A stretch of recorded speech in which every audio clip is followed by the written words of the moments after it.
Hey guys, welcome to Devbhoomi Career Point. तो देखिए दोस्तों, फाइनली यूके ट्रिपल एससी के द्वारा सहायक अध्यापक एलटी की वैकेंसी रिलीज कर दी गई है। 13 अक्टूबर का नोटिफिकेशन है, आज का ही देख सकते हैं आप। तो गढ़वाल और कुमाऊं मंडल दोनों के 1431 पदों पर ये सीधी भर्ती की जाएगी। ठीक है। और विज्ञापन की तिथि आज की है और ऑनलाइन आप आवेदन कर पाएंगे 19 अक्टूबर 2020 से। लास्ट डेट है इसकी 4 दिसंबर 2020 तक, यानी कि अक्टूबर नवंबर का पूरा महीना है आपके पास। एक महीने से ज़्यादा का समय यहाँ पे फॉर्म को अप्लाई करने का। तो अगर आपके पास कोई भी एसेंशियल डॉक्यूमेंट अभी नहीं है तो उसको बनवा सकते हैं इस बीच। अगर आपका रिजल्ट नहीं आया, BID फाइनल ईयर वाले हैं जो सेमेस्टर वाले, तो इस बीच रिजल्ट आ जाए आपका तो आप अप्लाई कर पाएंगे, नो प्रॉब्लम। नेट बैंकिंग के द्वारा शुल्क जमा करने की लास्ट डेट है 6 दिसंबर तक। लिखित परीक्षा की संभावित तिथि अप्रैल 2021। ठीक है। LT की भर्ती तो मे भी अप्रैल मई जून तक हो ही जाएगी, क्योंकि स्टाफ की कमी चल रही है काफ़ी स्कूलों में। बाकी इसमें देखिए महत्वपूर्ण यहाँ पे आपको जो दिशा निर्देश हैं वो दिए गए हैं इस PDF में। इसको मैं शेयर कर दूंगा टेलीग्राम चैनल पे। अलग अलग जो पद है दोस्तों, अलग अलग पद के लिए हमारी जो एजुकेशनल क्वालिफिकेशन है वो अलग अलग है दोस्तों। 13 विषयों में आपके सहायक अध्यापक के पद सम्मिलित आए गए हैं। ठीक है। और अलग से ऑनलाइन आवेदन पत्र इस बार आपका तैयार करवाया गया है, ध्यान रखेंगे। इसमें बोला भी देखिए, आयोग ने अपनी तारीफ भी की है यहाँ पे। ऐसे में आयोग के द्वारा श्रम करके इस पद के लिए अलग ऑनलाइन आवेदन पत्र तैयार किया गया है, जिसमें इंटरमीडिएट या स्नातक में अलग अलग विषयों के चेक भी लगाए गए हैं। ये बहुत अच्छा है, जिससे कि त्रुटिपूर्ण आवेदन कम हो जाएंगे अपने आप। ठीक है। एलिजिबल होंगे जब आप सब्जेक्ट करेंगे तो आपको ऑटोमेटिक वहाँ पे पोस्ट वगैरह के दिखा देगा कि किसके लिए आप एलिजिबल हैं। तो ये अच्छा कर दिया। बाकी OTR वगैरह आपको करना है दोस्तों। OTR फिर से आपको नए सिरे से भरना होगा, ऐसा बोला जा रहा है इसमें। और फोटो और हस्ताक्षर भी आपको नए अपलोड करने होंगे। अगर कोई दिक्कत होती है तो टोल फ्री नंबर पे आप कॉल कर सकते हैं। यहाँ पे टोल फ्री नंबर दिए गए हैं, परेशान ना होइएगा। ठीक है।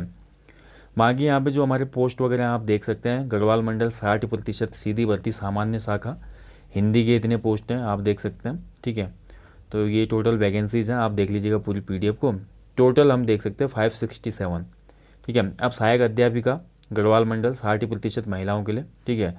तो इसमें टोटल हैं दोस्तों आपकी यहाँ पर पोस्ट हैं 44।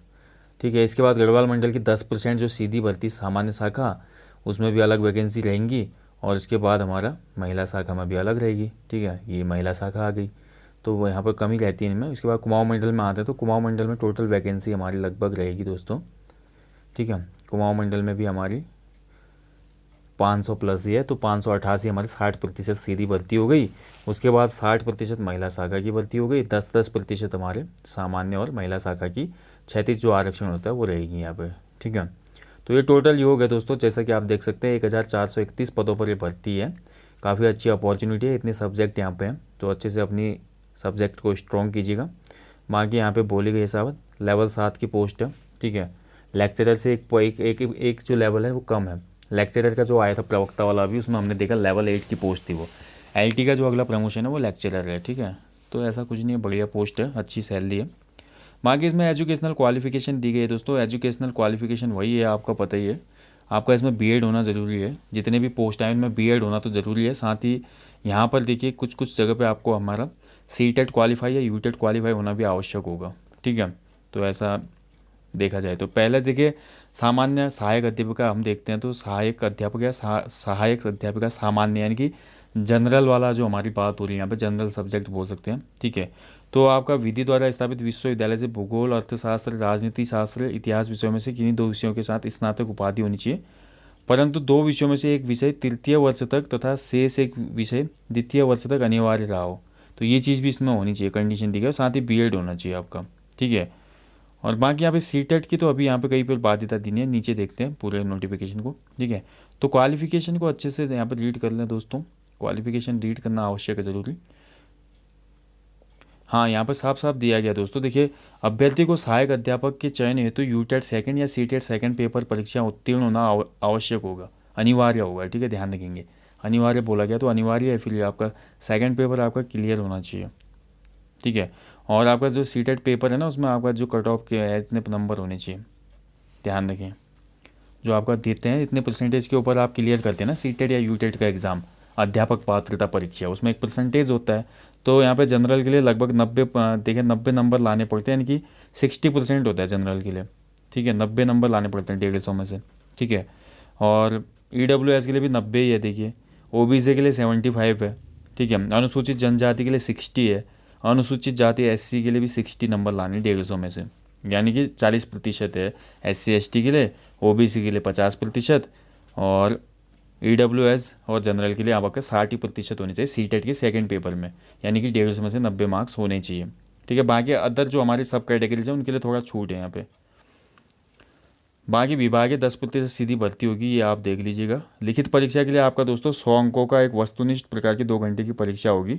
इसमें आपका सेम वही परीक्षा पेपर सेम रहेगा जैसे कि आपका शैक्षिक अभिवृत्ति होती है, पैडागोजी हो गई और अन्य चीज़ें इसमें आएंगे, संबंधित विषय के भी प्रश्न होंगे। बाकी इसमें बाहर का कुछ नहीं आएगा, सब्जेक्टिव प्लस आपका जो भी पैडागोजी वगैरह जो आपने सिंपली जब आप सीटेट वगैरह की तैयारी करते हैं उस तरह का ही पेपर आपको देखने को मिलेगा इसमें। बाकी सब्जेक्टिव क्वेश्चन होंगे। ठीक है, बाकी सेम चीज़ें दी है कि ज्येष्ठ अभ्यर्थी को यहाँ पे चयन सूची में आगे स्थान मिलेगा।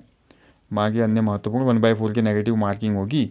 और आपकी एज यहाँ पे देखिए मिनिमम 21 होनी चाहिए और मैक्सिमम 42, यानी कि न्यूनतम आयु 21 वर्ष होनी चाहिए। इससे कम होगी तो नहीं भर पाएंगे, और 42 से अधिक होगी तो नहीं भर पाएंगे। 42 साल से कम होनी चाहिए। और एज हायर एज जो है ना, अपर एज में रिलैक्सेशन मिल जाएगा आपको सेंट्रल और स्टेट गवर्नमेंट्स के जो रूल हैं रिलैक्सेशन रूल उसके हिसाब से। ठीक है, बाकी NOC देनी होगी, कोई गवर्नमेंट जॉब में है तो उसको साथ में। ठीक है, अगर कोई इसको भर लिया और पहले से गवर्नमेंट जॉब में तो NOC देनी होगी। बाकी नॉर्मल है चीज़ें। फीस की बात करते हो तो 300 रुपये वही UKSSC की जो फीस रहती है।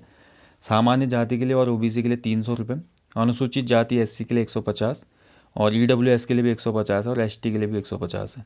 ठीक है, बाकी अच्छे से इसको रीड कर ले दोस्तों, और सब्जेक्ट कॉम्बो और सब्जेक्ट की जो अर्हता है उसको ध्यान से देख लें, अन्यथा बाद में दिक्कत हो जाती है। कई बार क्या होता है कि हम जो मैंडेटरी या वहाँ पे ज़रूरी एजुकेशनल क्राइटेरिया मांगा गया वो हम अच्छे से रीड नहीं कर पाते, बाद में दिक्कत होती है। और जितने भी आपके डॉक्यूमेंट्स हैं सब अपडेट होने चाहिए। ठीक है, वो जब लास्ट डेट होगी फॉर्म भरने की तो तब तक आपका अपडेट होना चाहिए। बाकी कोई डाउट क्वेरी होती है पूछ सकते हैं आप। Thank you guys, all the best जो भी इसको भरेंगे फॉर्म, और जो भी आपके आसपास हैं BEd वाले उन सभी तक ये सूचना पहुँचा दें। धन्यवाद।